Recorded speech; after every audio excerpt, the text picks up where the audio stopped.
बिस्मिल्लाहिर्रहमानिर्रहीम। अस्सलाम वालेकुम। मैं हूं हसाम रहमान और आज हमारा टॉपिक है cell as unit of structure and function. अब अगर हम सेल की डेफिनेशन देखें तो सेल की डेफिनेशन यह है कि it's a basic unit of life. जिस तरह एक दीवार ईंटों से मिलकर बनती है, बिल्कुल एक जिंदा जानदार सेल्स का मजमूआ होता है। अब सेल उसके जिस्म में काम किस तरह से करते हैं? हमारे पूरे जिस्म में सेल के हवाले से डिवीजन ऑफ लेबर होती है। आप कह लें काम की तकसीम होती है, डिवीजन ऑफ लेबर, काम तकसीम होता है। बिल्कुल इसी तरह जिस तरह आप एक फैक्ट्री को देखते हैं, फैक्ट्री के अंदर क्या होता है कि मुख्तलिफ यूनिट्स होते हैं, हर यूनिट अपना अपना काम कर रहा होता है। मिसाल के तौर पर एक गाड़ी बनाने वाली फैक्ट्री है तो उसमें एक यूनिट के अंदर लोहे को मोल्ड किया जा रहा है, उसकी मुख्तलिफ शक्लें बनाई जा रही हैं, उसे दरवाजे, उसे गाड़ी की बॉडी बन रही है। एक यूनिट पे इंजन बन रहा है, एक यूनिट पे आप कह लें टायर बन रहे हैं, एक यूनिट पे उसका फर्नीचर बन रहा है, अगले यूनिट पे उसको असेंबल किया जा रहा है, अगले यूनिट पे उसको कलर किया जा रहा है, शीशे लगाए जा रहे हैं, टायर लगाए जा रहे हैं और मुख्तलिफ यूनिट से होते हुए फैक्ट्री में अल्टीमेटली एक गाड़ी बन जाती है।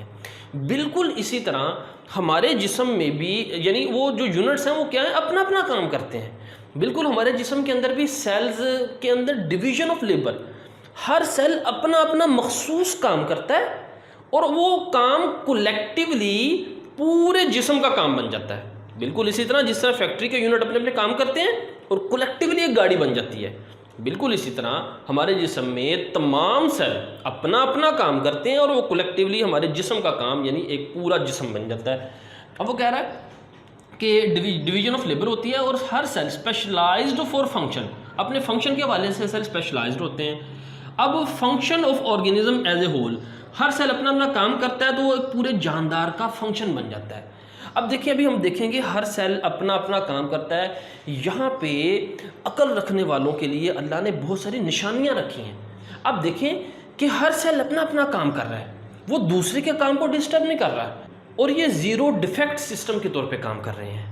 दुनिया में कोई बड़ी से बड़ी जदीद फैक्ट्री भी आप देख लें ना, तो उसमें ज़ीरो डिफेक्ट सिस्टम नहीं है। फैक्ट्री में कोई कभी ना कभी मैनेजमेंट के लिए, रिपेयरिंग के लिए किसी यूनिट को बंद करना पड़ता है, लेकिन ये अल्लाह ताला ने ऐसा सिस्टम बनाया है कि इंसान की या किसी भी जानदार की पैदाइश से मौत तक हर सेल अपना काम लगातार करता चला जाता है और वो बड़े एफिशिएंट तरीके से काम करता है। और इन चीज़ों को पढ़ने और समझने के बाद भी अगर कोई शख्स कहे कि ये कायनात खुद ब खुद चल रही है, इसका कोई बनाने वाला नहीं, तो उसकी अकल पे मातम ही किया जा सकता है। तो ये चीज़ें खुदा की मार्फत हमें दिलाती हैं। तो अब हम देखते हैं कि किस तरह हर सेल अपना अपना काम करता है। मसलन ये मसल सेल हैं, इनका काम है contraction and relaxation.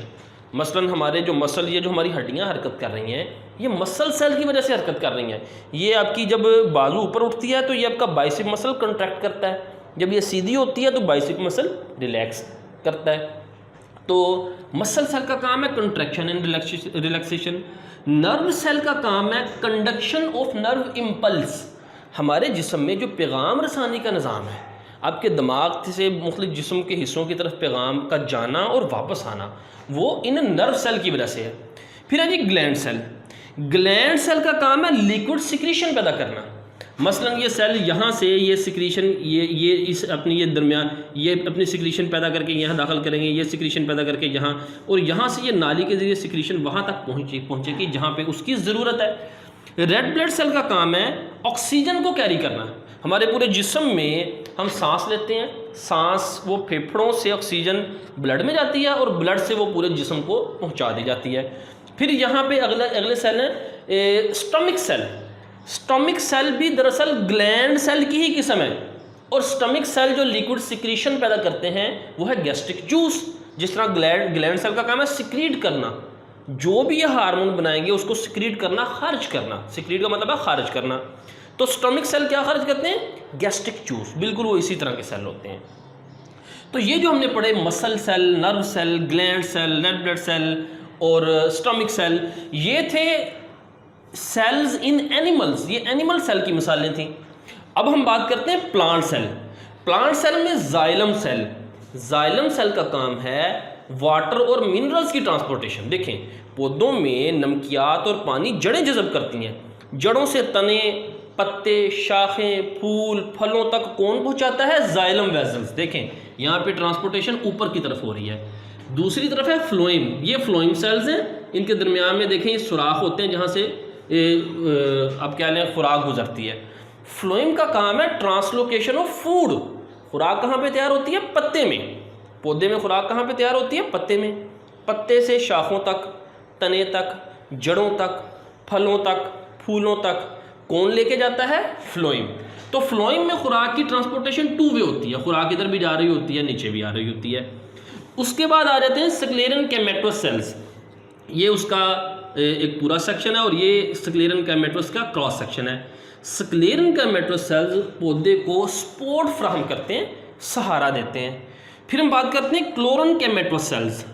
Chlorine कैमेटोस sales ये फोटोसिंथेसिस करते हैं पौधे के अंदर। मसलन जिस तरह आपने क्या मीजोफिल टिश्यूज़ आपने देखे हैं, वो क्लोरन कैमेटोस सेल्स होते हैं। वो पौधे को क्या करते हैं, वहाँ फोटोसिंथेसिस, यानी पौधा फोटोसिंथेसिस वो अमल जिसमें पौधा अपनी खुराक खुद बनाता है, तो वो कहाँ पे होता है? क्लोरन कैमेटोस सेल्स में।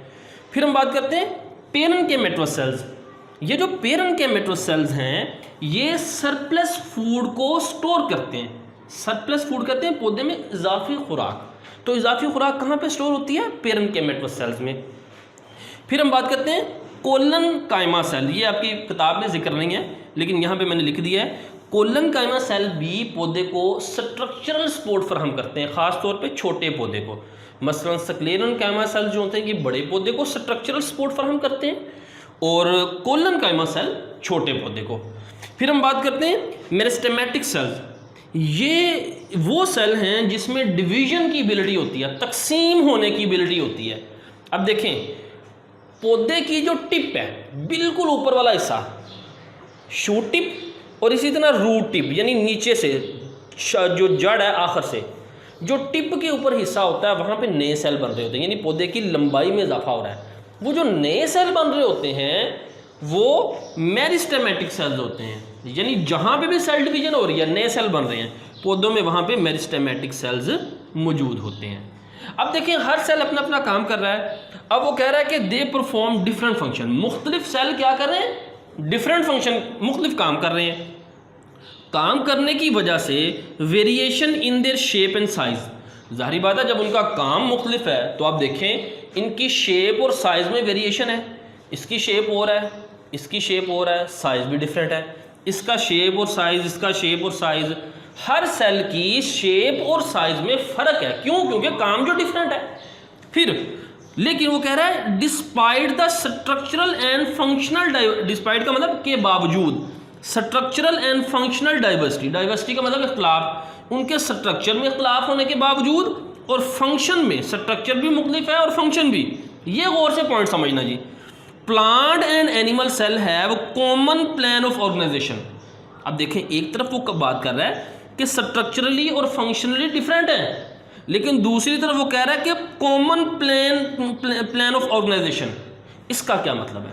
इसका मतलब ये है कि स्ट्रक्चर और फंक्शन के वाले से इनका साइज डिफरेंट है लेकिन प्लान ऑफ ऑर्गेनाइजेशन कॉमन है। इसका मतलब यह है देखें ये जो नर्व सेल है इसकी सेल मेम्ब्रेन, ग्लैंड सेल की cell membrane, red blood cell की सेल मेम्ब्रेन एक ही तरह की है।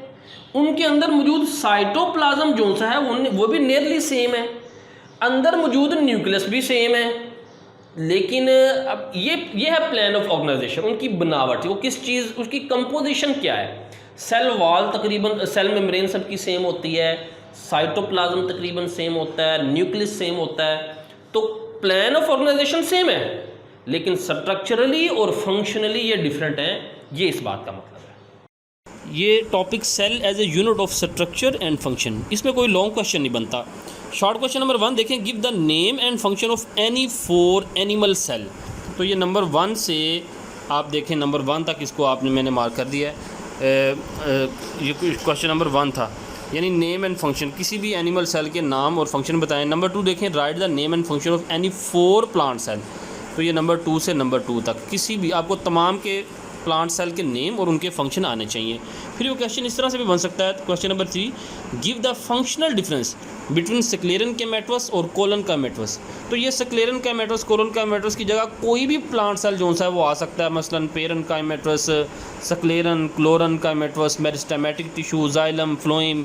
जिस तरह question number 4, write the function of muscle and red blood cell. तो मसल और रेड ब्लड सेल की जगह कोई भी एनिमल सेल का फंक्शन वो पूछ सकता है, स्टोमिक सेल का पूछ सकता है, ग्लैंड सेल का पूछ सकता है। तो ये जितने भी हैं सेल्स और उनके फंक्शन, ये नहायत अहम MCQ भी बन सकते हैं। तो इस टॉपिक के अंदर अगर हम देखें यही MCQ बनते हैं। तो यही था आज का टॉपिक। अस्सलामु अलैकुम वरहमतुल्लाहि वबरकातुहू।